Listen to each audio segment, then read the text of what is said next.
మన రక్షకుడైన యేసుక్రీస్తు నామమున అందరికీ వందనాలండి.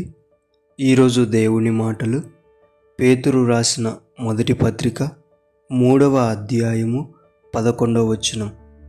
అతడు కీడు నుండి తొలగి మేలు చేయవలెను, సమాధానమును వెదకి దాని వెంటాడవలెను. ప్రియ దేవుని బిడ్డలారా, నేను జీవములో ప్రవేశించాలి, నా జీవితంలో మంచి దినములు నేను గడపాలి అని ఎవరికైతే ఆశ ఉందో వారు చేయవలసినది కీడు నుండి తొలగిపోవాలి. అలాగుననే సమాధానమును వెదకి దానిని అనుసరించాలి.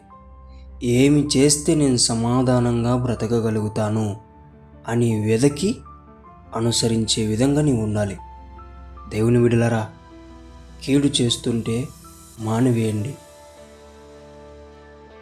ఎప్పుడు జీవితాన్ని గందరగోళంగా గడుపుతూ ఉంటే సమాధానమును వెంటపడి దానిని అనుసరించి జీవములో ప్రవేశించండి.